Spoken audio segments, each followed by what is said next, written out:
Muito bem, pessoal. Fazer um comentário rápido aqui sobre essa questão da Gabriela Priori, ali no Flow, questionando o Monark. Todo mundo já está sabendo disso, né? Um trecho da entrevista dela e do seu marido, juntamente com o pessoal lá do programa, viralizou na internet. Eu fiz questão de assistir algumas outras partes, claro, eu não vi tudo, não ouvi tudo, que também está em formato podcast, mas achei bem interessante esse trecho da discussão, já entendendo, né, que todo o decorrer da entrevista não foi necessariamente uma briga entre os dois, foi só aquela pequena parte ali. Então esse é um ponto interessante para a gente considerar aqui e não achar que a menina é totalmente arrogante, né, como ela aparentemente foi nesse pequeno trecho. A gente tem que tomar cuidado aí e avaliar o contexto de toda a entrevista. Talvez ela tenha ficado um pouco empolgada aí nessa parte, mas isso é natural. Acho que seria tolice a gente dizer que ela é isto ou aquilo e reduzi-la, né, a um pequeno corte feito aí na internet. Não é legal fazer isso, não é legal. Agora, eu quero discutir, de fato, a questão que foi proposta por ela, né, que a gente só pode debater um determinado assunto se for validado efetivamente. Claro, ela está se remetendo ali à questão do debate público, né? Que a gente só pode fazer um debate público autêntico se a gente se validar pelos dados, né? Como ela geralmente fala em seus vídeos, mais razão, menos emoção, certo? Bom, não há como o ser humano se abster das suas afetações, das suas emoções, né? Eu costumo dizer, inclusive, aqui no meu canal, para quem conhece e acompanha, né, os meus vídeos, que não há como alguém ser totalmente imparcial em tudo. Isso é uma coisa totalmente idealizada, né, do ponto de vista de uma técnica que a gente poderia considerar uma técnica jurídica, certo? De se validar a diferença entre descritividade e juízo de valor. É a famosa guilhotina de Helm, né? Fato de um lado, valor do outro. Isso geralmente é muito contemplado no curso de direito, por exemplo. Com certeza é assim, né, em via da visão positivista do Kelsen. Então isso é muito comum, né? Ela, como advogada, evidentemente sabe dessa questão, né? Você não pode confundir juízo de valor com os dados concretos da realidade, com a questão factual. Eu tenho um vídeo aqui no canal que eu falo sobre fato e da dificuldade de compreender isso em relação à interpretação do fato.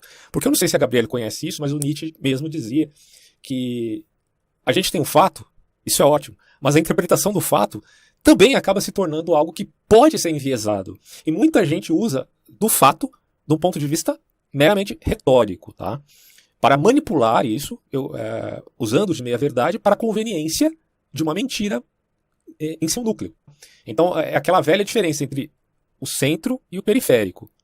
O periférico ele pode estar contido com muitas verdades ali, mas se o âmago daquela ideia é mentirosa, então a gente está em pleno ambiente do Satanás. Essa que é a verdade. Por quê? Porque o Satanás é aquele pai da mentira.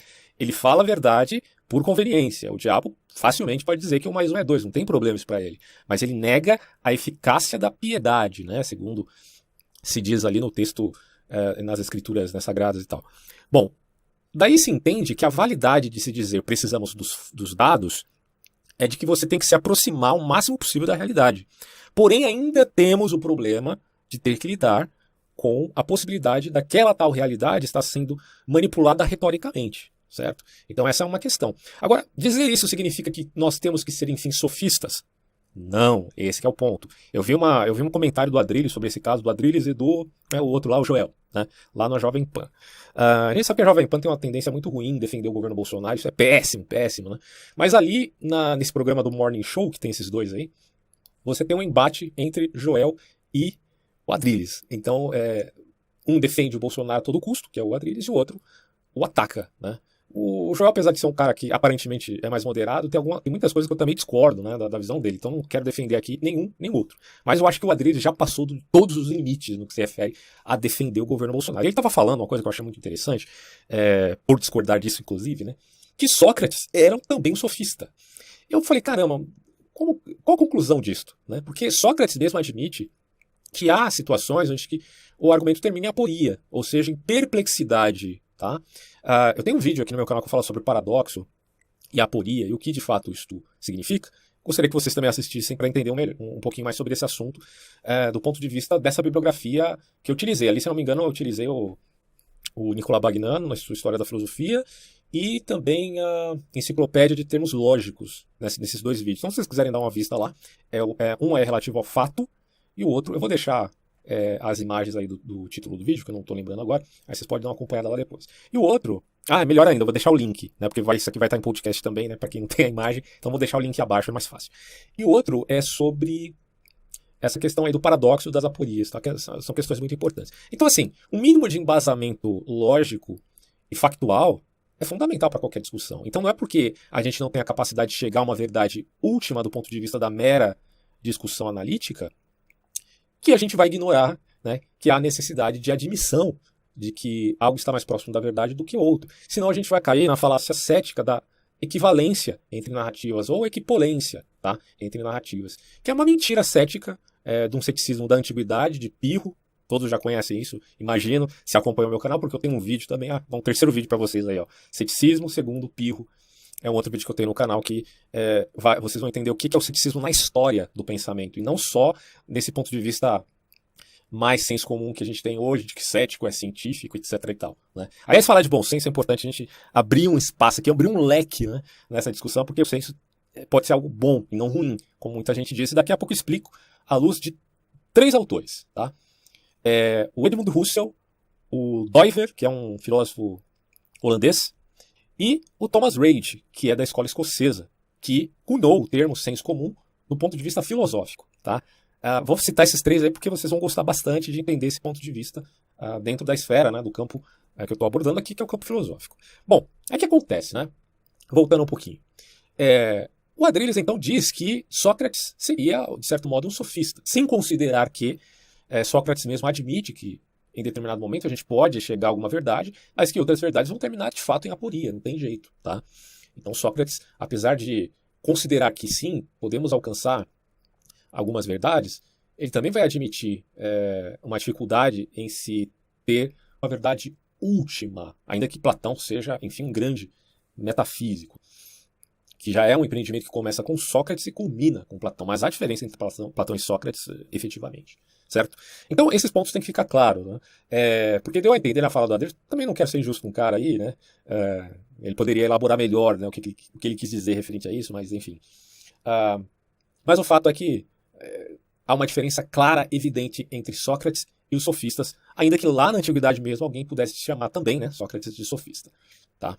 Então, assim, não podemos de modo algum admitir equipolência de narrativas, considerando de que uma se aproxima mais da concreção do que a outra. Isso aí é o início de tudo para a gente conversar, tá? E discutir assuntos e entrar no debate público. É claro que a gente, mesmo que se preocupe em admitir os dados, a gente acaba errando muitas vezes, e isso, de alguma forma, não é sempre necessariamente por tendenciosidade, mas é por nossas próprias limitações. Tem isso também, né?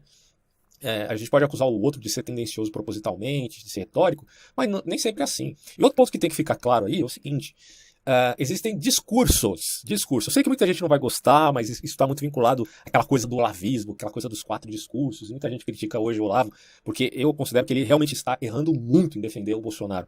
Mas consideremos aí a pauta do ponto de vista aristotélico, e não necessariamente da interpretação que se dá, seja do cara de extrema direita, de extrema esquerda, de direita ou de esquerda, não querendo alocar aqui fulano, ciclano ou beltrano em um desses aspectos mais voltados aí ao espectro político, certo?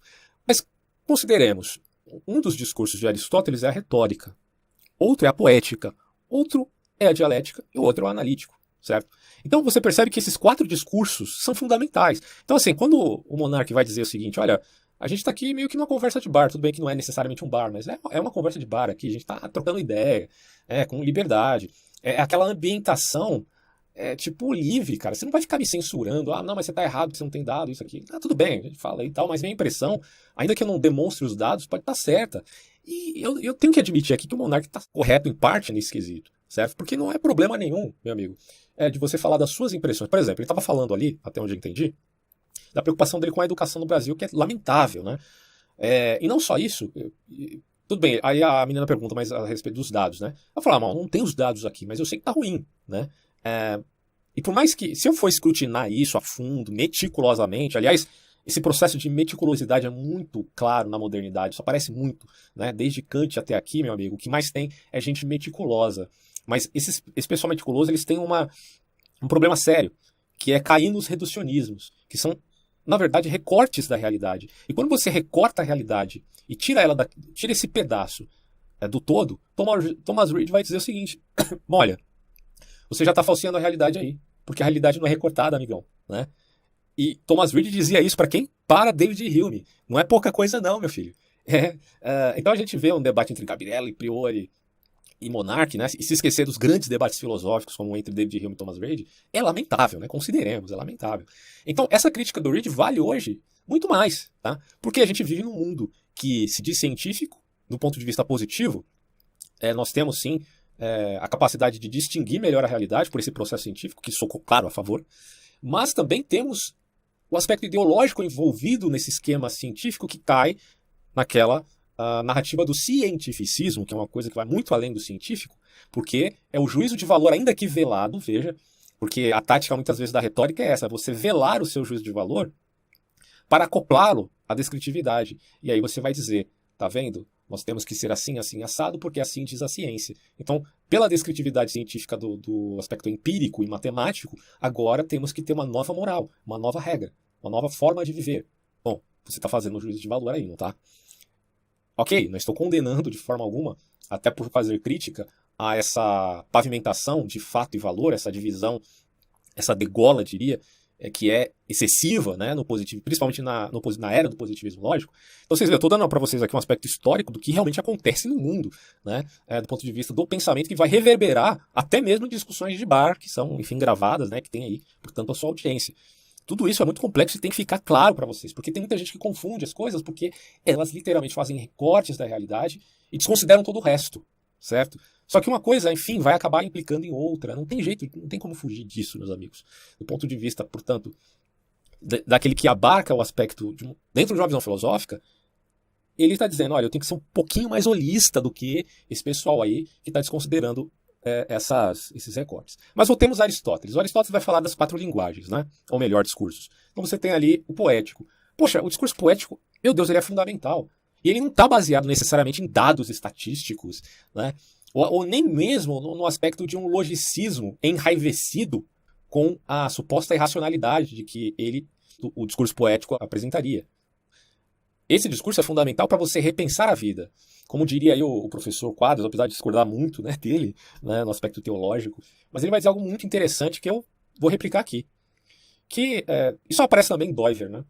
De um lado você tem o discurso pré-teórico, de outro lado você tem o discurso teórico, e depois você desemboca no discurso paradigmático. O paradigma é um discurso já consolidado. Se você faz aquela distinção entre teoria e hipótese na ciência, você vai logo entender que a teoria é algo mais consolidado, que a hipótese ainda está sendo constantemente testada, ok? E a ciência parte desse pressuposto, você tem que constantemente testá-la. O Karl Popper fala isso no seu falsificacionismo. Quando se avalia o método científico, considera-se a tentativa de falsificar, né, aquela dada descoberta para avaliá-lo, para peneirá-lo, digamos assim, a grosso modo, né? Eu tenho um vídeo aí que eu falo sobre o método científico com o Karl Popper, o Thomas Kuhn e o Lakatos, e o Francis Bacon também. Então, se vocês quiserem dar uma assistida ali, é baseado na obra do Giovanni Reale. Bem interessante, assim, claro, é apenas uma introdução. Mas o que eu estou querendo dizer é, o discurso pré-teórico ele é mais líquido. E é necessário, às vezes, a gente ter um discurso mais líquido, menos empedrado, sabe? Para que a criatividade humana, ela consiga ter essa liberdade para se firmar. E aí sim você modular uma determinada teoria. Então, o discurso líquido que aparece com o Monark, como pré-teórico, é fundamental. O cara simplesmente está discutindo ali, está falando. Tudo bem, ele tem sim que ter a responsabilidade de se preocupar em embasar melhor as suas ideias. Tem um monte de coisa que eu discordo do Monark. Quando ele vai falar de aborto, meu Deus. Mas, enfim, a gente entende a comunicação não só do que ele fala, mas do que o ambiente e o próprio programa simboliza ou representa. Todo mundo sabe que aquele programa lá ele não está preocupado em se mostrar profissional, intelectual, no sentido de serem aqueles que são os arautos da verdade. O programa já simboliza algo que a gente sabe que é uma coisa mais amena, né? Como ele mesmo coloca, é apenas uma conversa de bar. Né? As pessoas têm que entender isso. E elas entendem, no fundo. Né? A gente acaba entendendo, no fundo, que realmente é o que é.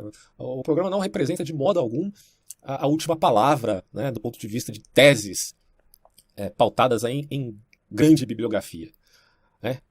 Até essas podem cometer erros. Você imagina, então, uma conversa de bar. Então, nesse sentido, a linguagem, claro, eu estou fazendo uma comparação entre linguagem poética, é um pouco mais do que meramente uma pré-teoria aí de sandices que são faladas em conversa de bar. Evidentemente que a linguagem poética é muito mais sofisticada do que isso. Mas o que eu estou querendo dizer é que a linguagem poética ela não está necessariamente basada em dados, mas ela contém ali uma verdade. Quer dizer, o mito, se a gente for avaliar O mito em si, ele contém verdades que representam, do ponto de vista histórico, um determinado momento que foi retratado com o mito, mas também de verdades que aparecem até como princípios éticos que atravessam a temporalidade, né?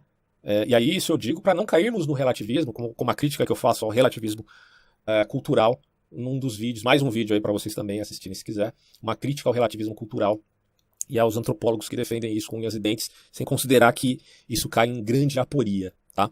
Bom, então, outro discurso do Aristóteles é o discurso que a gente pode considerar aqui como sendo o retórico. E muita gente acha que retórica é errado, não pode usar retórica, todo mundo tem que falar do ponto de vista da análise, né, do analítico. O que é o analítico? Você vai recortar aquele ponto, vai avaliar minuciosamente, é uma coisa, a grosso modo é isso. Né? É mais ou menos o que a Gabriela Priori disse. E a grande verdade, infelizmente, é que muitas vezes o discurso analítico vai ser usado também por discurso retórico, né? E eu falo infelizmente, mas também vai depender um pouco da boa vontade, da má vontade do indivíduo. Porque, de novo, usar retórica não é errado. Na política se usa retórica, na religião se usa retórica, na ciência se usa retórica. A ciência, sim, a ciência também tem retórica. Por quê? Porque a ciência vai ter embates. E nos embates de uma teoria para com outra, ou hipótese, né, para com outra, haverá os discursos. E nos discursos aparecerá o discurso retórico. E não é errado. O problema do discurso é quando ele é aquilo que a gente chamaria de erístico, né? Que Aristóteles condena. O discurso erístico é um falseamento da realidade, e muitas vezes de modo proposital. Então esse discurso, que não é heurístico com H, tá? É erístico com E, porque ele representa um falseamento proposital da realidade. Esse é um grande problema. Tem gente que não gosta quando eu critico aqui o bolsonarismo, mas, cara, não tem jeito de não dizer que muitos deles falsificam a realidade propositalmente para defender o seu político de estimação. A mesma coisa acontece com os petistas. Para defender o seu político de estimação, eles acabam usando de vertente ficcionista, narrativas políticas. Não tem o que dizer. Tanto é verdade, quando você pega um vídeo do Mamãe Falei indo para uma manifestação bolsonarista, ou no passado, né, recente, manifestações esquerdistas, petistas, pessoalistas, logo você vai perceber que a característica desses grupos é muito parecida, apesar da ideologia ser completamente diferente. Né? O quê? São vertentes ficcionistas que eles estão utilizando, né? E acabam caindo em erística porque fazem isso de modo proposital. É aquela coisa do Schopenhauer, né? Como vencer um debate sem ter razão. É muita má vontade isso daí. Então acusar Sócrates de fazer isso é leviandade, porque essa não era a proposta de Sócrates. Refutar para ganhar um debate. O que Sócrates queria era apurar aquilo para chegar a alguma verdade ou alguma aporia. Simplesmente isso. É por isso que Sócrates dizia: eu só sei que nada sei. Ele fala isso, mas não no sentido cético, pirrônico, como foi atribuído posteriormente. Né? Bom, então isso aí é o discurso retórico. Né? Tem a sua validade, sim, é usado na política e é legítimo. Assim como eu não recrimino, e melhor ainda, eu não criminalizo o lobby político, embora critique o lobby político, eu faço por quê? Porque há ali, muitas vezes, um excesso de retórica que tende à erística. Tá? Isso é uma coisa. Agora, o uso da retórica não é errado no sentido de... Porque a retórica nada mais é do que dar ênfase a alguma coisa. Então não é errado você usar retórica. Mas se você usa retórica caindo e pendendo para a erística, sabendo que você está errado, ou seja, negando a franqueza, aí é um problema. Por isso que eu faço diferença também entre franqueza e imparcialidade. A gente tem que ser franco, mas dizer que a gente é imparcial já é um pouquinho de hipocrisia, né? Então, quando eu falo dessa coisa de viés da confirmação, aí a gente tem que repensar um pouquinho isso. Quer dizer, é um argumento que cai numa certa circularidade, vamos combinar aí. A questão primordial é a gente ser franco.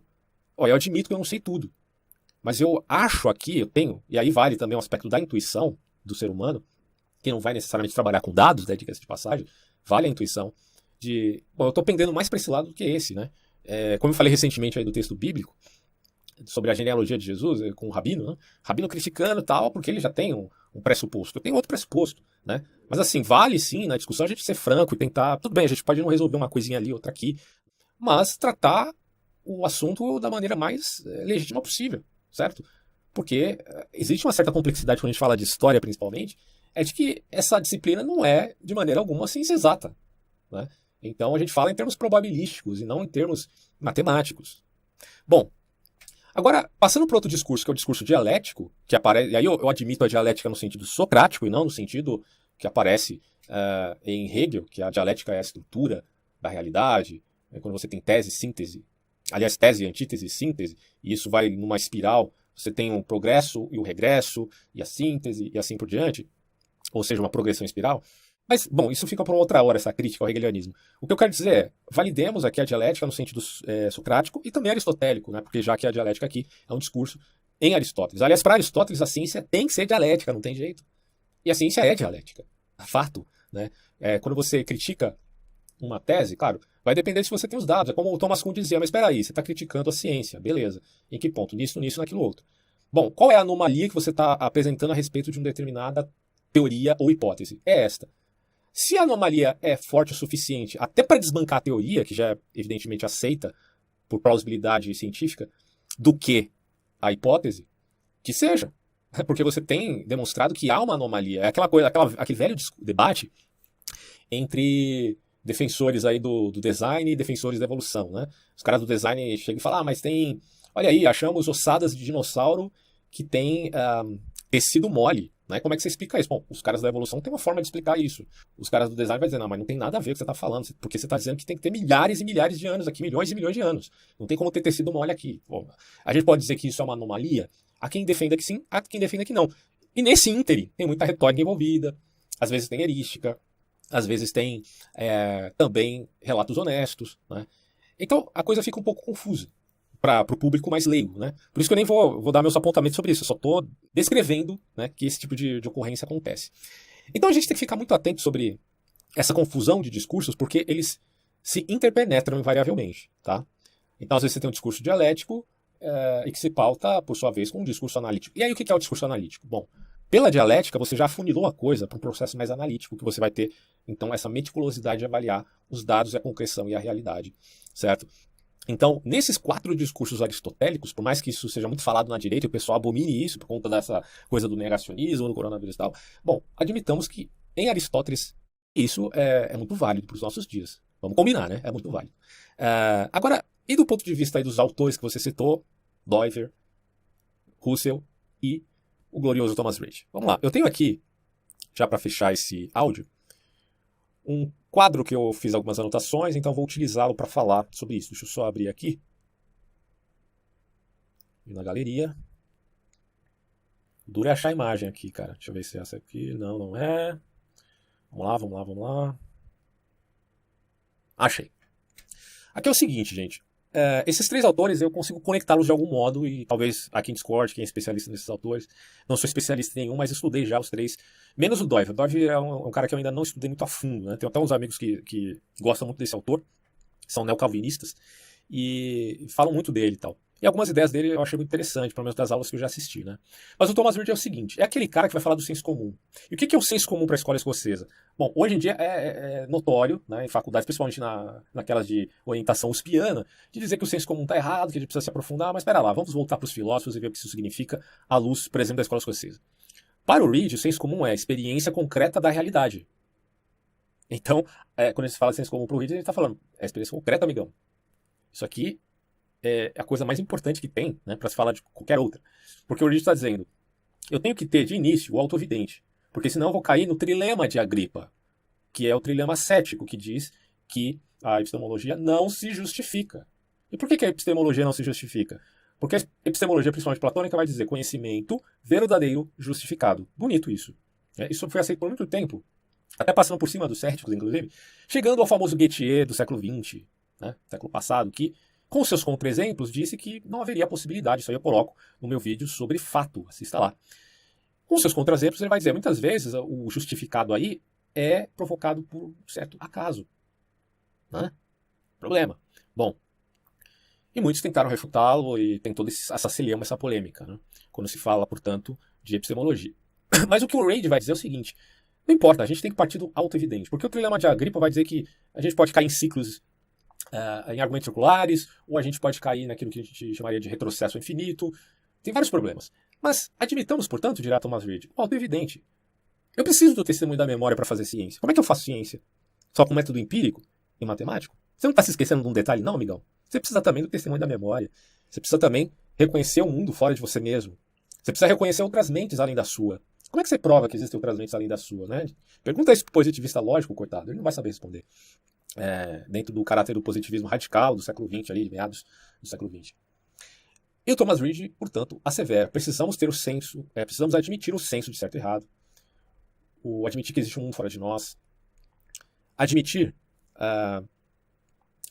o sentido, a sensação de dor e prazer, né? Enfim, admitir o indubitável, que não é nem conhecimento, certo? É o indubitável. Então, a gente já parte disso para fazer ciência, seja do ponto de vista filosófico, seja do ponto de vista empírico, seja do ponto de vista forense, seja do ponto de vista histórico, da maneira que você quiser chamar a ciência, porque é uma gama de ramificações, não é só o empírico. Bom, você precisa ter este senso comum, que é a experiência concreta da realidade. Se você não admite isso, você está errando, como fez o David Hume, que faz recortes da realidade sem compreender que a realidade é um todo. E quando você recorta, você já está falseando a realidade. Isso invalida o método científico? Não necessariamente. Vocês vão entender. Voltemos um pouquinho para o Russell. O Russell vai dizer, junto com o Brentano, que o autoevidente é o apodídico. Por isso que o Russell fala, o Edmund Husserl, voltemos às coisas mesmas. E o que é as coisas mesmas aí, nesse caso? É o apodítico. Mas o que pode ser chamado de apodítico aqui? Aí Russell vai lá para Descartes, a respeito da sua ideia penso logo existo. O empreendimento do Edmund Husserl ele é muito cartesiano nesse sentido. Não que ele fosse necessariamente cartesiano. Ele se ampara de algum modo também no kantismo, mas não que ele fosse necessariamente kantiano. Porque o Husserl ele une o sujeito e objeto contra o dualismo de Kant, que faz meio que uma separação rígida ali. Então, na intencionalidade, você vai procurar o apodítico. Na verdade, a intencionalidade, segundo o Husserl Brentano, é a consciência, certo? É um fluir para fora. E Husserl dirá que a consciência tem esse elemento apodítico. Mais do que isso, do ponto de vista da relação de sujeito-objeto, dirá a realidade é unidade e diversidade ao mesmo tempo. Então, o eu e o objeto, ele tem necessariamente um vínculo fenomenológico. Eu estou indo um pouco longe aqui porque eu confesso aqui que eu estou usando o exemplo da Gabriela Priori e do Monark para falar de filosofia, tá? Desculpa, eu admito isso, mas vamos lá, continuando aqui porque eu preciso terminar esse áudio. Então você entende que a consciência para Husserl é aquilo que seria o senso comum para Thomas Reid. Husserl pode até não admitir, a questão de um mundo fora de nós como apodítico. Não que ele não aceite que há um mundo fora de nós, mas como apodítico ele poderia até dizer que não, mas ele está admitindo mais a consciência sim. Né? E consciência não no sentido neurológico, tá? Não dentro do aspecto da ciência, da neurociência. Ele está admitindo consciência no sentido de que ela é um encontro entre a sua razão e a coisa fora de você. Portanto, o Husserl, o que ele está fazendo é negar o psicologismo epistemológico que era tão famoso em sua época, que era, enfim, profundamente relativista. E aí Husserl está dizendo, tem essências. Não importa se elas existem ou não existem. Pode ser que sejam as duas coisas, elas existem e não existem ao mesmo tempo. Né? Tem quem faça link até com a mecânica quântica aí, né? Mas vai lá. As essências têm que ser admitidas. E a consciência as reconhece. Isso para mim eu acho sensacional. E aí é dito, não existe consciência sem intencionalidade. E intencionalidade é invariavelmente sentido. O ponto é que o ser humano tem esse aparato, essa faculdade, que implica em que ele veja o mundo necessariamente com sentido. Não há como fugir disso, porque a consciência já é isto. É intencionalidade. Então você vê que a questão dos discursos, ela vai muito além do discurso analítico, mas muito além, cara. E aí tem um aspecto aqui da diretividade, né? Da relação eu-objeto, eu-mundo e eu-realidade. Por exemplo, quando você fala de ontologia, você está falando do si. Quando você fala de epistemologia, você está falando do conhecimento. Quando você fala, por exemplo, de teologia, você está falando da crença. Então, tudo isso envolve o quê? A consciência. Envolve sua relação com o objeto fora de você, ou seja, tem um aspecto do subjetivo, do objetivo e também da sua relação com os outros, que é o intersubjetivo. Com o mundo, mas também com a realidade. Certo? E aí quando você chega no Doiver, para a gente tentar fazer esse link, olha o que acontece, que interessante. Para Doiver, existem muitas dimensões nos seres. Olha aí, Gabriela Priori. Existem muitas dimensões nos seres, né? Eu acho que ela também deve admitir isso, sem dúvida. Portanto, a gente não pode reduzir uma pessoa apenas ao aspecto jurídico. Ou então ao aspecto numérico, ou ao ético, ou ao pístico, né, que é a questão da fé. Tem 15, o Doiver vai relatar aqui pelo menos 15 aspectos que ele considera aqui, que são dimensão dos seres. E o interessante que ele fala começa na experiência e termina na experiência. Por quê? Na ciência a gente avalia apenas um desses aspectos, porque a ciência, como eu já disse, é um recorte. Mas na vida concreta a gente experiencia o todo. O mundo é o conjunto completo. Ora bolas, é o que Thomas Reid dizia, é o que Edmund Husserl dizia, e o que Doiver também contemplava. Então o grande problema da humanidade que eu vejo hoje é justamente o reducionismo do ser humano. Por exemplo, eu estou com um livro aqui nas mãos, só para vocês terem uma ideia, que é o nome desse livro é Em Defesa de Israel. Esse autor aqui é o Alan Dershowitz. Se você pega o livro aqui e lê esse livro, você vai falar, cara, que livro fantástico, bibliografia. A cada capítulo ele traça uma bibliografia específica e ele defende Israel primorosamente. Aí você vai ver, bom, Alan Dershowitz é um advogado. Ok. E quando você vai pegar o histórico do Alan Dershowitz, você lá vai logo perceber que ele advogou, acho que para todo criminoso que você pode pensar ali nos Estados Unidos, cara. Assim, criminoso entre aspas, né? Porque existe a presunção de inocência. Se o cara está sendo condenado, melhor, se o cara está sendo julgado, ele tem sempre a promotoria e a defesa, né? Todo mundo admite isso, inclusive a Gabriela sabe disso que ela é advogada. Bom, o Alan Dershowitz é um advogado. Só que lá nos Estados Unidos ele é chamado de advogado do diabo, cara. Aí eu fiquei me perguntando, caramba, esse Alan Dershowitz defendeu o Simpson, defendeu vários criminosos, tem vários escândalos que são muito conhecidos nos Estados Unidos e que é pouco falado aqui no Brasil, né? Porque é uma coisa deles lá. E o histórico do Dershowitz é defender esse tipo de gente. E o maior escândalo, apesar de ser, acho, totalmente desproporcional, claro, é o da defesa que ele fez pro Trump, certo? Em vista do tal impeachment que ele sofreria. Bom, e aí ficou muito mal falado. Aí teve um envolvimento de escândalo ali também do Dershowitz com tráfico de mulheres, um negócio louco, cara. E aí você fala, caramba, esse cara aqui foi quem escreveu esse maravilhoso livro chamado Em Defesa de Israel. Meu Deus, cara, que loucura. E aí, o que a gente percebe é o seguinte, eu não posso reduzir a pessoa à sua obra literária. Ele como escritor ou como estudioso de Israel é uma coisa. Ele como advogado, como pessoa, tá lá. Pode ser outra coisa, mas no fundo ele é tudo isso. É como Shakespeare dizia, o ser humano, ele é um monte de coisa, tem camadas, camadas e camadas, não tem como fugir disso. Então não dá, cara, simplesmente, só ver se tá gravando aqui porque deu uma pane aqui no meu celular, beleza. Não dá pro ser humano fugir do fato dele ter muitas camadas e muitas dimensões, como diria Doiver. E você restringir o ser humano a apenas uma. Esse que é o problema. Por isso que eu discordei do Nando Moura queimar os livros do Olavo de Carvalho. Porque por mais que eu discorde do Olavo de Carvalho, e discordo de fato, como eu já deixei aqui no canal, tem uma playlist aqui que eu só critico o governo Bolsonaro, mas ainda assim eu não posso reduzir essa pessoa sem considerar que ela tem uma obra que pode ser criticável por um lado, pode ser aceita por outro, né? Porque ele não é o demônio, certo? Eu não posso reduzir o ser humano a uma parte, porque ele é o todo, ele não é a parte. Criticá-lo? Sim. Queimar suas obras? Não necessariamente. Considerando, inclusive, que as obras dele, segundo o próprio Nando Moura, fala contra o que ele está fazendo hoje, em defesa irrestrita ao governo. Se você quiser queimar as obras do Olavo, você vai ter que queimar também as obras do Heidegger, por exemplo, que talvez tenha feito até pior por ter apoiado o nazismo. A questão é a seguinte, se a obra incitasse você a fazer algo ruim, por exemplo, a obra do Heidegger seria, então é legítima que ela se valha de uma tradição filosófica e seja estudada na faculdade de filosofia, por exemplo, como foi o meu caso. Bom, a mesma coisa vale para as obras do Olavo, uma vez que essas obras não incitem a você praticar isto, aquilo ou aquilo outro em detrimento, por exemplo, da sociedade. Se é assim, tudo bem, joga fora, mas se não é, considere, certo? Esse é o meu ponto. Então, para Doiver existem muitas dimensões nos seres. E na ciência, a gente avalia apenas um desses aspectos, mas na vida concreta a gente experiencia o todo, porque o mundo é um conjunto completo. E só para fechar esse áudio, acredito que você me entendeu parcialmente, pelo menos, quando a gente fala de ciência, a gente está falando de abstrações, tá? Focando numa coisa, inevitavelmente deixando de lado outras. Então o método científico, ele se vale de recortes da realidade para fazer um processo analítico daquele recorte, tá? E na medida que o especialista, porque quem faz recorte é um especialista, na medida que ele se enriquece de seu, digamos assim, projeto de pesquisa, ele se empobrece do todo, da relação disto com todo o resto. E aqui o cinismo ele mora justamente nisso. Quando o especialista, que usando o seu ferramental pré-teórico, para formar, né, a sua teoria, enfim, procura refutar algo que está fora dessa teoria. Ou seja, ele está julgando o todo por uma parte. Aí é que está o grande problema. A generalização por conta da avaliação de apenas um aspecto. A física tentando alcançar a teoria de tudo. Lindo isso. Só que, como se faz esse link entre todas as teorias para abarcar aquilo que é verdadeiro e aquilo que é falso? Aí é que mora o pequeno problema, que é um problema, a meu ver, insolúvel do conhecimento humano.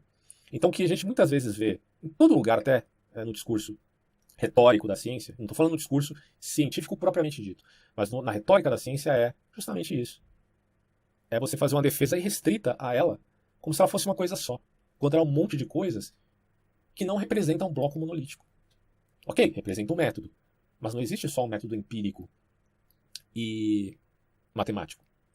É claro que você tem que alocar um método ao tipo de investigação que você está fazendo. Como é que eu vou usar o método empírico para, por exemplo, investigar um crime? Bom, eu tenho que usar técnicas de investigação forense para investigar um crime. Ou fazer uma investigação histórica, vai lá, não necessariamente de um crime.